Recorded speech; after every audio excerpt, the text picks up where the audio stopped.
నా పేరు రమేష్. మా చిన్నపాపల్లె. పొద్దున 6 గంటలకు వచ్చినాం. పొద్దున 6 గంటలకు యూరియా కోసం ఏమంటారు? ఏమన్నానంటే ఎప్పుడు వచ్చేది తెలియదు మాకు అని అంటాను. ఎప్పుడు వచ్చేది తెలియదు మాకేం తెలియదు అని అంటారు.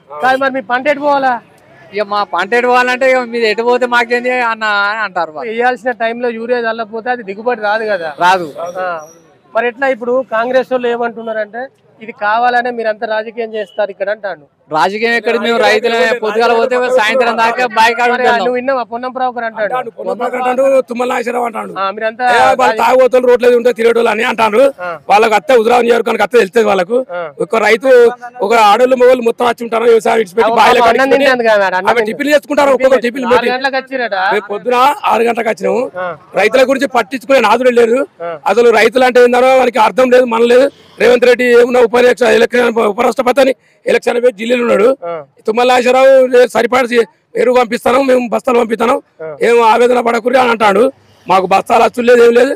ఇప్పటి 15 రోజులు మేము తిరిగి కాబట్టి హుజరాబాద్కు మొన్న ఒక 2 రోజులు పంపిస్తే మనిషికి ఒక బత్త 2 బత్తాలు ఇచ్చారు. సగం మంది మేము కవులు పట్టిన రైతులు ఉన్నాము. ఒక 10 ఎకరాలు వ్యవసాయం చేస్తాను. 10 ఎకరాలు చేస్తే ఒక 2 బత్తాల తెమ్మలు అయితే ఆ 2 బత్తాలు కూడా దొరికే పరిస్థితి లేదు. పొద్దున ఒక్కొక్కరు అడ్డం పడ్డారు, వాళ్ళు దెబ్బలు తాకినాయి.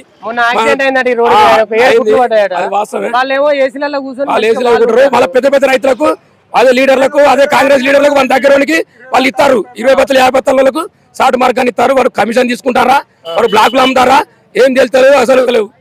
కేసీఆర్ ఉన్నప్పుడు 10 ఏళ్ళలో ఒక ఆడి మనిషి బయటకు రోడ్డు మీద ఒక రైతు అంటే రోడ్డు మీరు తిరగలే. పిల్లలు వస్తారు, ఈయన కూర్చుంటారు. అవును సార్, ఒక మాట చెప్తున్నారు. రైతులు అనేటోడు బాయిల కాడ పొలాలు చూసుకొని స్వచ్ఛంగా వ్యవసాయం చేసుకున్నారు. ఒక ఆడోళ్ళు పండుగ లెక్క చేసుకొని పని చేసుకొని ఇటుగా ఉన్నారు. ఇలా ఆడోళ్ళు రోడ్డు మీదకి వచ్చారు, మొగోళ్ళు రోడ్డు మీదకి వచ్చారు. వ్యవసాయం కాడ పోతే పొలాలు వారికి పోతే ఆడ ఏం లేదు. చూస్తే ఆడ పుట్టకొచ్చిన వాళ్ళు ఒక వడ్లు వచ్చే కథలేదు. ఏమంటే బోనస్ ఇస్తానంటాడు. వాడు వడ్లు వండకుండా చేస్తాడు, బోనస్ ఇస్తానంటాడు. అంతే, వడ్లు వండకుంటే ఊరి ఇస్తలేడు. నేను పక్కా చెప్తానా, బోనస్ ఇస్తాను అంటారు కాంగ్రెస్ వాడికి. అంతేగాని నాకు ఏ ప్రభుత్వంతో కాదు. వాస్తవంగా వాడు బోనస్ ఎందుకు మాకు యాసింగ్ బోనస్ అని చెప్పా. ఇలా మళ్ళీ వడ్లు మంచిగా పడతాను మేము ఆలోచిస్తే వాడు యూరియా బత్తాలు ఇస్తలేడు. యూరియా బత్తాలు వడ్లు దిగుబడి ఎట్లా వస్తుంది మాకు? వాడు బోనస్ ఎందుకు ఇచ్చుడు? రైతులే ఒక ఎకరానికి 20-30 క్వింటాలు వండుతాయి. మాకు 25-30 క్వింటాలు వండుతాయి. ఇలా 10 క్వింటాలు వంటే పరిస్థితి లేదు. అంత పిట్టగొలుసు పెద్దది. యూరియా లేకపోతే అసలు పంట పండది మాకు. వాని ప్రభుత్వం ఏందో ఒక కథ కుప్పగూలే వ్యవస్థ అవుతుంది. దగ్గరకు వచ్చింది. ఇప్పుడు ఈ స్థానిక ఎలక్షన్ చెప్తానే వాడు వెనక ముందు అర్థం ఎలక్షన్ పెడతలేడు. ఇంతవరకు రోడ్డు కట్టలేడు. వాడు 10 ఏళ్ళు కాదు, ఇప్పుడు ఎలక్షన్ పెడితే తెలుస్తుంది ఈ రేవంత్ రెడ్డి సంగతి. ఈ జనం అనేది రైతులు చూస్తారు, రైతులు చూసుకుంటారు. ఈ రైతులు చూసుకుంటారు. కాంగ్రెస్ చేసే పరిస్థితి లేదు. కాంగ్రెస్ కాదు అసలు. వాని గుర్తు పెట్టుకొని ఎవరు సర్పంచ్ ఊళ్ళే కాంగ్రెస్ మనిషిని నిలబడు అని మాట్లాడు. కాంగ్రెస్ ఓట్లే అని ఎందుకు? వాడు చేసే ప్రభుత్వానికి కాంగ్రెస్ నిలబెట్టింది కదా. వాడికి చెప్పులే పడతాయి కానీ ఓట్లే పడే, చెప్పులే పడతాయి కానీ ఓట్లే పడే. ప్రజాపాలన అంటాడు కదా. మరి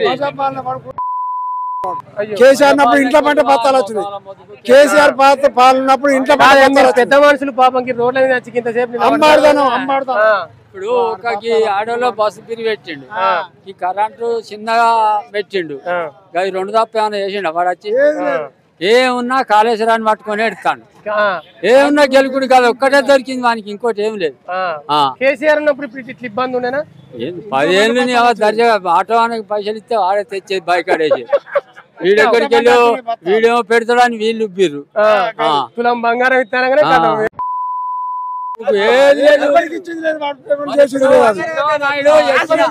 చంద్రబాబు నాయుడు ఎక్కుడుతోనే 4000 పింఛన్ రైతు సంతకం పెట్టిండు. వీడు పెడతాడా? కొత్త పింఛన్లు ఇస్తాడు. ఎవరో పింఛన్ లేదు. పింఛన్లే లేవు కదా, 4000 ఇస్తాడు. అదే ఎవి లేవు. వీడు అచ్చుడు వేస్ట్. అంతే, మన్ను పోతారు అంత ఉల్ల పంట మొత్తం మన్నే పోతారా? మన్నే. మరి ఇప్పుడు సర్పంచ్ ఎలక్షన్లు వస్తానే మళ్ళా ఇంకా వాడిని ముఖం పెట్టుకొని వానికి ఎత్తాడు ఎవడన్నా.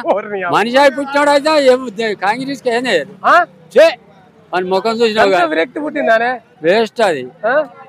రేవంత్ రెడ్డి పేరు ఎత్తున తిడతారు. వాని వచ్చి కాదు.